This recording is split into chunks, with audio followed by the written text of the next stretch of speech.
રાજ્ય પરીક્ષા બોર્ડ ગુજરાત રાજ્ય સેક્ટર ગાંધીનગર દ્વારા નેશનલ મીન્સ કમ મેરિટ સ્કોલરશિપ યોજના રાજ્યમાં નબળી આર્થિક સ્થિતિ ધરાવતા તેજસ્વી વિદ્યાર્થીઓ ધોરણ 12 સુધી અભ્યાસ પૂર્ણ કરી શકે તથા માધ્યમિક તથા ઉચ્ચતર માધ્યમિક શાળામાં ડ્રોપ આઉટ દર ઘટે તે હેતુથી ધોરણ 8માં અભ્યાસ કરતા વિદ્યાર્થીઓ માટે નેશનલ મીન્સ કમ મેરિટ સ્કોલરશિપ નામની યોજના શિક્ષા મંત્રાલય ભારત સરકાર તરફથી અમલમાં મૂકવામાં આવેલ છે. આ પરીક્ષા માટેના આવેદનપત્રો www.sabexam.org વેબસાઇટ પર તારીખ 10/11/2025થી તારીખ 22/11/2025 દરમિયાન ઓનલાઈન ભરવાના રહેશે. પરીક્ષાનો કાર્યક્રમ તો જાહેરનામું બહાર પડ્યાની તારીખ 7/11/2025. વેબસાઇટ પર ઓનલાઈન આવેદનપત્ર ભરવા માટે તારીખ 10/11/2025થી 22/11/2025 છે.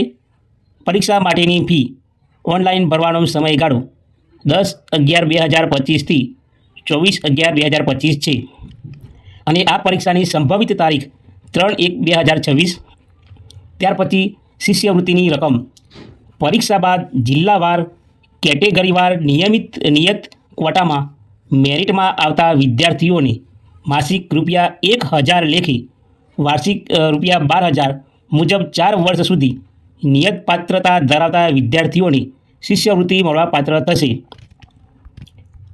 આ પરીક્ષા માટે વિદ્યાર્થીની લાયકાત જે વિદ્યાર્થી ચાલુ શૈક્ષણિક વર્ષમાં ધોરણ 8માં સરકારી પ્રાથમિક શાળાઓ, લોકલ બોડી શાળાઓમાં, જિલ્લા પંચાયત, મહાનગરપાલિકા, નગરપાલિકાની શાળા તથા ગ્રાન્ટેડ પ્રાથમિક શાળાઓમાં અભ્યાસ કરતા હોય તેવા વિદ્યાર્થીઓ NMSની પરીક્ષા આપી શકશે. ત્યાર પછી જનરલ કેટેગરી તથા OBC કેટેગરીના વિદ્યાર્થીએ ધોરણ 7માં ઓછામાં ઓછા 55% ગુણ કે સમકક્ષ ગ્રેડ મેળવેલ હોવો જોઈએ. અનુસૂચિત જાતિ અને અનુસૂચિત જનજાતિ વિદ્યાર્થીએ ધોરણ 7માં ઓછામાં ઓછા 50% ગુણ કે સમકક્ષ ગ્રેડ મેળવેલ હોવો જોઈએ. ત્યાર પછી ખાસ અગત્યની નોંધ છે કે ખાનગી શાળાઓ, પ્રાઇવેટ શાળા, સેલ્ફ ફાઇનાન્સ શાળા, કેન્દ્રીય વિદ્યાલય, જવાહર નવોદય વિદ્યાલય તથા જે શાળાઓમાં રહેવા, જમવા અને અભ્યાસની સગવડ પૂરી પાડવામાં આવતી હોય તેવી કેન્દ્ર કે રાજ્ય સરકારની સંસ્થાઓ દ્વારા ચાલતી નિવાસી શાળાના વિદ્યાર્થીઓ આ પરીક્ષામાં આવેદનપત્ર ભરી શકશે નહીં. ત્યાર પછી આવકની મર્યાદા તે NMSની પરીક્ષા માટે નક્કી થયા મુજબ ઉમેદવારના વાલીની વાર્ષિક આવક 3,50,000થી વધારે ના હોય તેવા વિદ્યાર્થીને જ શિષ્યવૃત્તિનો લાભ મળવાપાત્ર થશે. વિદ્યાર્થીના આવેદનપત્ર સાથે વાલીની વાર્ષિક આવકના દાખલાની પ્રમાણિત નકલ તથા જાતિના પ્રમાણપત્રની પ્રમાણિત નકલ અવશ્ય અપલોડ કરવાની રહેશે. આવક અંગેના પ્રમાણપત્ર તો મામલતદાર શ્રી, તાલુકા વિકાસ અધિકારી શ્રી, તલાટી કમ મંત્રી શ્રી, ચીફ ઓફિસર શ્રી આવક અંગેનું પ્રમાણપત્ર જ માન્ય રહેશે. જાતિ અંગેનું પ્રમાણપત્ર તો મામલતદાર શ્રી, તાલુકા વિકાસ અધિકારી શ્રી કે શાળાના આચાર્યનું રજિસ્ટર્ડ જાવક નંબર તેમજ ફોટા સાથેનું બોનાફાઇડ માન્ય રહેશે, જેમાં વિદ્યાર્થીની પેટા જાતિનો ઉલ્લેખ કરવાનો રહેશે. ખાસ નોંધ બહુ અગત્યની છે કે નેશનલ મીન્સ કમ મેરિટ સ્કોલરશિપ પરીક્ષામાં ઉત્તીર્ણ થયેલ મેરિટમાં સમાવેશ થયેલ વિદ્યાર્થીઓનું સ્કોલરશિપ મેળવવા માટે NSP પોર્ટલ પર રજિસ્ટ્રેશન કરવાનું થાય તે સમયે આવક અને જાતિ અંગે સરકારશ્રી દ્વારા અધિકૃત કરેલ સક્ષમ અધિકારીશ્રીનું પ્રમાણપત્ર ફરજિયાત છે. પરીક્ષાની ફી જનરલ કેટેગરી EWS તથા OBC કેટેગરીના વિદ્યાર્થીઓ માટે પરીક્ષા ફી ₹70 રહેશે. PH SC તથા ST કેટેગરીના વિદ્યાર્થીઓ માટે પરીક્ષા ફી ₹50 રહેશે. ફી ઓનલાઈન સ્વીકાર અંગે તો ઓનલાઈન પેમેન્ટ ગેટવે દ્વારા તમે પેમેન્ટ કરી શકાશે. ત્યાર પછી પરીક્ષાના પ્રશ્નપત્રની પેટર્ન તો કસોટીના પ્રકાર સૌપ્રથમ આવશે MAT બૌદ્ધિક યોગ્યતા કસોટી.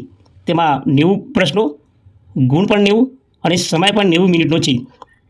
તેવી જ રીતે SAT શૈક્ષણિક યોગ્યતા કસોટી, તેમાં પણ પ્રશ્નો 90, ગુણ પણ 90 અને સમય પણ 90 મિનિટનો છે. અભ્યાસક્રમ તો MAT ભૌતિક યોગ્યતા કસોટીના 90 પ્રશ્નો શાબ્દિક અને અશાબ્દિક તાર્કિક ગણતરીના રહેશે. SAT શૈક્ષણિક યોગ્યતા કસોટીના 90 પ્રશ્નોમાં ધોરણ 7 અને ધોરણ 8ના ગણિત, વિજ્ઞાન અને સામાજિક વિજ્ઞાન વિષયનો સમાવેશ થશે. તેમાં ધોરણ 7 માટે ગત શૈક્ષણિક વર્ષનો અભ્યાસક્રમ રહેશે. ધોરણ 8 માટે ચાલુ શૈક્ષણિક વર્ષનો પ્રથમ સત્રનો અભ્યાસક્રમ રહેશે. ત્યાર પછી આ માટેના ક્વોલિફાઈડ ગુણ તો જનરલ અને ઓબીસી કેટેગરીના વિદ્યાર્થીઓએ બંને વિભાગમાં કુલ મળીને 40% ગુણ મેળવવાના રહેશે તથા એસસી તથા એસટી કેટેગરીના વિદ્યાર્થીઓએ બંને વિભાગમાં કુલ મળીને 32% ગુણ મેળવવાના રહેશે.